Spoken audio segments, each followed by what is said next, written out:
عربی زبان ہو یا اس زبان کے اندر غوطہ زنی کر کے وہ مصدر نکالنا ہو کہ جس کی ہم سب کو اشد ضرورت ہے. بے شک یہ ہمارے لیے ایک بہترین موقع ہے اور ہم اس سے فائدہ اٹھائیں گے. جناب خوش آمدید کرنا چاہتا ہوں میں محمد زبیر شبیر کو. السلام علیکم ورحمۃ اللہ. زبیر شبیر صاحب، پہلا مقدمہ ہی جو میرے ذہن میں آتا ہے جب ہم بات کرتے ہیں قرآن حکیم فرقان المجید کی، مثلا سورہ یوسف کو ہم مثال بناتے ہیں. وہ کہتا ہے کہ اِنَّا أَنزَلْنَا الْقُرْآنَ عَرَبِيًّا لَعَلَّكُمْ تَعْقِلُونَ. یہ کہ اس میں عقل والوں کے لیے کیوں دعوت ہے؟ کہ قرآن کریم میں ابھی شاہ جی نے بھی مبین کا لفظ استعمال کیا، آپ نے بھی لفظ استعمال کیا، اور سورہ یوسف کا آپ نے ذکر فرمایا. تو دیکھیے احسن القصص جب اس کو قرآن کریم نے فرمایا ہے تو اس کے آغاز میں آپ دیکھیے سورہ یوسف کی پہلی آیت آئی ہے اور اسی میں ہی یہ لفظ موجود ہے. الف لام را، اعوذ باللہ من الشیطان الرجیم، بسم اللہ الرحمن الرحیم. الف لام را تلک آیات الکتاب المبین. تو اب اس مبین کو آپ دیکھیے، اور یہاں گہرائی سے جب آپ سورہ یوسف میں اتریں گے تو ایک چیز آپ محسوس کریں گے کہ چھپانے اور ظاہر کرنے کا ایک تسلسل ہے جو پوری سورہ یوسف کے اندر پایا جاتا ہے. چھپانے اور ظاہر کرنے کا ایک تسلسل. اللہ اکبر.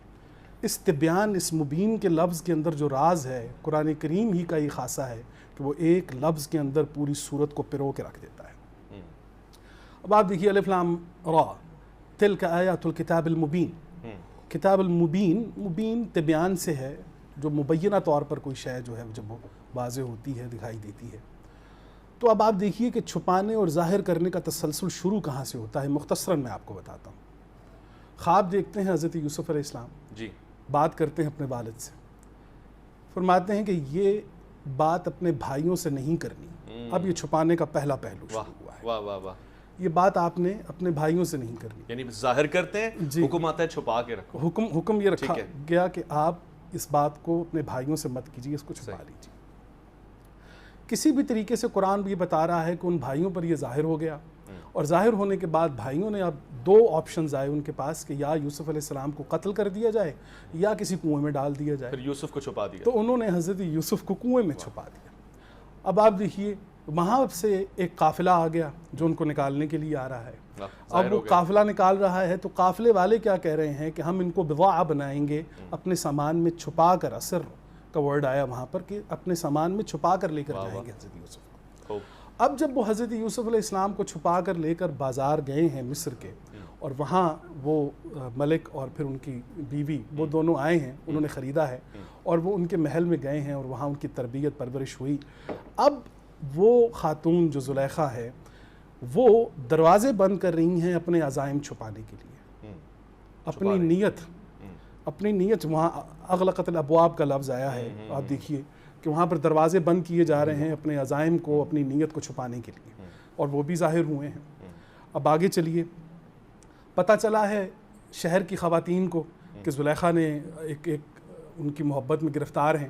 اب وہ خواتین آ گئی ہیں. اب خواتین کو جب بٹھایا گیا ان کے سامنے تو وہ چھریاں جب ان کو پکڑائی گئیں اور کہا جا رہا ہے کہ اخرج، یوسف کو ظاہر کیا جائے. پھر جو ہے وہ چھپے ہوئے یوسف علیہ السلام کو دوبارہ جو ہے وہ ظاہر کیا جا رہا ہے. اب آپ دیکھیے کہ اب وہ مکر جو تھا وہ پہلے ایک خاتون سے منتقل ہوا، پھر ساری خواتین اس میں شامل ہوئیں. تو اس سے بچنے کے لیے پھر حضرت یوسف علیہ السلام کو جیل میں پہنچا دیا گیا، پھر چھپا دیا گیا. اب جب حضرت یوسف وہاں چھپے ہیں اور اس کے بعد پھر خوابوں کی تعبیر کے بعد وہ پورا قصہ قرآن بیان کرتا ہے. اب بات آ گئی قحط کی، اور جب بھائی آتے ہیں تو بھائی وہ اپنی جمع پونجی لے کر آتے ہیں غلہ حاصل کرنے کے لیے، تو ان کی جمع پونجی کو ان کے غلے میں چھپا دیا جاتا ہے دوبارہ، اور پھر وہ گھر جا کے وہ دیکھتے ہیں تو وہ بھی ظاہر ہو گئی. اب آپ دیکھیے کہ بھائی کو لانے کے لیے یہ ایک ترکیب سوچی جاتی ہے کہ اس طرح کریں کہ وہ جب وہ بھائی آ گئے تو ایک برتن ہے جو اس کو اس سامان کے اندر چھپا دیا گیا ہے. اب اس پوری صورت کے اندر آپ دیکھیے کہ حضرت یوسف علیہ السلام کو ان کے حقیقی مقام تک پہنچانے کے لیے قرآن کریم نے حضرت یوسف کو حضرت یعقوب کی آنکھوں سے چھپایا ہے. اچھا. اور جب حضرت یوسف واپس اس جگہ پہنچے ہیں تو وہ بینائی، وہ نور ان کا واپس لوٹا دیا گیا ہے. تو پورے قرآن میں مبین کا لفظ آپ کو یہ بتا رہا ہے کہ اگر آپ حق پر ہیں تو اللہ کریم اپنے قانون کے تحت اس حق کو لوگوں کے سامنے ظاہر کرتا ہے۔ سبحان اللہ، سبحان اللہ، انتہائی کامل گفتگو ہے زبیر صاحب۔ آخری حصہ ہے پروگرام کا، جب بات مثلاً گھوڑے کی ہوئی تو میرے ذہن میں والعادیات ضبحا آ گیا۔ یہ مثالیں کیوں دی گئی ہیں قرآن میں؟ بعض اوقات جانوروں کی مثالیں دی گئی ہیں، پرندوں کی بات کی گئی، چینٹی، شہد کی مکھی، اس سے کیا مراد ہے؟ جی دیکھیے، قرآن کریم میں ایک بڑا خوبصورت انداز ہے کلام کا کہ وَضْرِبْ لَهُم مَثَل، قرآن کریم کے اندر آپ دیکھیں گے کہ ان کو مثال دو، ان کو مثال دو، ان کو مثال دو۔ تو آپ دیکھیں گے کہ انسانی شعور کے لیے سب سے بہترین ہدایت کا طریقہ قرآن کریم کے مطابق قتال سے پہلے مثال کا ہے۔ واہ، قرآن کریم کا یہ انداز، یہ خوبصورت انداز کہ انسان کی تربیت کو مثالی انداز میں جب وہ پروان چڑھاتا ہے تو آپ دیکھیے کہ جب آپ اس کی حتمی حقائق، حتمی نتائج تک پہنچیں گے تو پھر بات قتال کی طرف جائے گی، لیکن اگر انہیں مثال سمجھ آ جائے تو پھر کمال ہو جاتا ہے، بات ہی ختم ہو جائے۔ بات ہی ختم ہو جاتی ہے۔ تو قرآن کریم کے اندر یہ جو اللہ تعالیٰ نے بہت سارے مقامات پر مثالوں کا ذکر کیا ہے، تو بیسیکلی یہ انسانی شعور کو سب سے بڑی غذا فراہم کی گئی ہے کہ آپ انسانی تربیت میں مثال کو مقدم رکھیے، قتال کو مؤخر کیجیے۔ وَاضْرِبْ لَهُم مَثَلًا أَصْحَابُ الْقَرْيَةِ إِذْ جَاءَ الْمُرْسَلُونَ۔ جی جی جی، وَاضْرِبْ لَهُم مَثَلًا۔ تو یہ میں سمجھتا ہوں کہ اس کا اور بنیادی یہ جانوروں سے بھی اس نے کوئی شرم محسوس نہیں کی؟ وہ خود کہہ رہا ہے اس کو شرم حق بات میں معلوم نہیں ہوتی۔ بالکل بھی نہیں، بالکل بھی نہیں، اللہ تعالیٰ نے اس میں۔ اچھا، یہ بھی میرا آخری حصہ ہے اور اس میں ضرور آپ سے ہدایت لینا چاہوں گا۔ اس معنی میں قرآن یعنی جس طرح ہم پڑھتے ہیں، اگر بہت سے لوگ ہوتے ہیں جو خود سے تعبیر اور تفسیر بھی کر رہے ہوتے ہیں، یہ مناسب ہے؟ دیکھیے، بات یہ ہے کہ کوئی بھی انسان جو قرآن کریم سے محبت کرنے والا ہے، ظاہر ہے کہ اسے قرآن کریم میں داخل ہونے کے لیے بھی تو کوئی علم چاہیے، قرآن کریم میں داخل ہونے کے لیے بھی تو کسی علم کی ضرورت ہے، جیسا کہ قرآن کریم نے اپنے کلام میں پیش کیا ہے۔ اعوذ باللہ من الشیطان الرجیم، بسم اللہ الرحمن الرحیم، الرحمن علم القرآن۔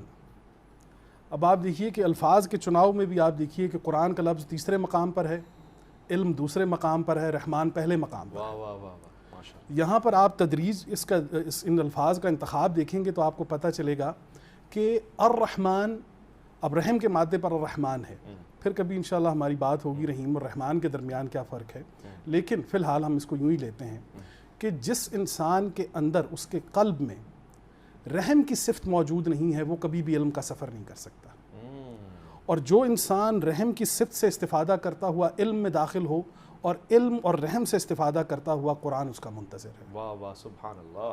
تو قرآن تک سفر کرنے کے لیے اب آپ نے فرمایا کہ جو نئے لوگ ہیں کہ جو خود سے سوچتے ہیں یا خود سے اس چیز کو تدبر کرنے کی کوشش کرتے ہیں، دیکھیے قرآن کریم نے اس باب کو مفتوح رکھا ہے، لیکن چونکہ ہمارے ہاں علماء موجود ہیں، اولیاء موجود ہیں، بہت سے پروفیسرز حضرات ہیں، وہ بڑے استفادہ کرنے کے لیے بہت سے دروازے ہیں جو کھلے ہیں، تو ہم ان کے علوم کو سامنے رکھتے ہوئے، لیکن حاکمیت قرآن کریم کے علم کو ہوگی، کسی شخصیت کو نہیں ہوگی۔ آپ صلی اللہ علیہ وسلم ہیں جن کے ذریعے آپ قرآن کریم میں داخل ہو سکتے ہیں، آپ صلی اللہ علیہ وسلم کی ذات اطہر ہے کہ جس کے ذریعے آپ قرآن کریم کے اندر داخل ہو سکتے ہیں، لیکن میں یہ سمجھتا ہوں کہ اختلاف اور اعتراف کا فرق انہیں معلوم ہونا چاہیے۔ مثال کے طور پہ دو شخصیات بیٹھی ہیں تو میں احترام مجھ پر لازم ہے، اعتراف مجھ پر لازم نہیں۔ بھائی کیا بات ہے۔ تو ہمیں اگر علوم کے اندر اعتراف اور احترام کا فرق معلوم ہو تو میں سمجھتا ہوں کہ ہم زیادہ سوچ بہت بہت شکریہ محمد زبیر شبیر صاحب آپ کا۔ پروردگار آپ دونوں احباب کو اپنے حفظ و امان میں رکھے اور آپ اسی طرح سے ہماری معاونت فرماتے رہیں۔ قرآن ہی کہتا ہے تعاونوا علی البر والتقوی، تو یہ میرے خیال نیکی کے کاموں میں ایک بہترین تعاون ہے جو حضرات نے فرمایا ہے۔ خواتین و حضرات، یہ مجھے سب سے پیارا اور عمدہ اور نفیس موضوع لگتا ہے کہ میں آپ کے سامنے قرآن کے موضوع پہ گفتگو سنوں اور آپ کے سامنے پیش کروں، اور آخر میں ایک جملہ قرآن ہی سے لے کر آپ کے سامنے عرض کرنا چاہتا ہوں۔ یہ وہ کتاب ہے کہ صرف کتاب نہیں ہے، بلکہ یہ کتاب آپ کو ابھارتی اور بیدار بھی کرتی ہے۔ جب آپ ظلم ہوتا ہوا دیکھیں تو مظلوم کی حمایت میں کھڑے ہو جائیں۔ اللہ تعالیٰ خود یہ کہتا ہے کہ وَلَا يَجْرِمَنَّكُمْ شَنَآنُ قَوْمٍ عَلَىٰ أَلَّا تَعْدِلُوا اعْدِلُوا هُوَ أَقْرَبُ لِلتَّقْوَىٰ۔ تو عدل کو تو اس نے معیار بنایا ہے اور تقویٰ کی اس کی منزل ہے۔ آج اگر فلسطین میں ظلم ہو رہا ہے، ہم اس کی مذمت بھی کرتے ہیں۔ ہم آپ کو بارہا پروگرام کے آخری حصے میں صحیح مگر یاد دہانی کرواتے ہیں کہ وہاں اس وقت پانی نہیں ہے، بجلی نہیں ہے، پیٹرول نہیں ہے، اور اس کے علاوہ بنیادی ضروریات نہیں ہیں۔ اگر کچھ ہے تو وہ شرم ہے اور حیا ہے۔ جو شاید اب ہم میں نہیں ہے. میں چاہتا ہوں کہ اس حوالے سے آپ اپنا حصہ ڈالتے رہیں, کنٹریبیوٹ کرتے رہیں کسی بھی طرح سے, چاہے وہ سوشل میڈیا پہ ہی صحیح, آواز اٹھتی رہے. ہم فلسطینی بھائیوں کے ساتھ انسانی بنیادوں پہ اور اخلاقی وقار کے اوپر کھڑے ہوئے ہیں. اس کے علاوہ ہمارا ان سے ایک رشتہ ہے, وہ بیت المقدس کا رشتہ ہے, وہ فلسطینی ہونے کا رشتہ ہے, اور وہ مسلمان ہونے کا رشتہ ہے. قرآن بھی ہمیں یہی پیغام دیتا ہے, اور ہمیں یقین ہے کہ یہ پیغام آپ تک پہنچے گا. میں محمد اویس ربانی آپ کا شکر گزار ہوں, آپ تشریف لائے اپنے پروگرام کو سننا توجہ کے ساتھ. انشاءاللہ اگلے ہفتے الف لام میم میں ایک بار پھر خوبصورت سی نشست میں ہم حاصل ہوں گے, اور حاضر ہونے کے ساتھ ساتھ ہمیں یہ بھی الحمدللہ پروردگار کی طرف سے فیض رہے گا کہ ہم قرآن کے اوپر گفتگو کریں گے, احادیث کے اوپر توجہ دیں گے, تاکہ ہم کامل دین کی طرف کامل سفر کر سکیں. اپنا خیال رکھیں گے, آپ اپنے سے بڑھ کے خیال رکھیں گے ملک پاکستان کا, اللہ کے فرمان کا. بقول حضرت علامہ اقبال, خدا تجھے کسی طوفان سے آشنا کر دے کہ تیرے بحر کی موجوں میں اضطراب نہیں. تجھے کتاب سے فراغت ممکن ہی نہیں کہ تو کتاب خواہ ہے مگر صاحب کتاب نہیں. اللہ کی امان.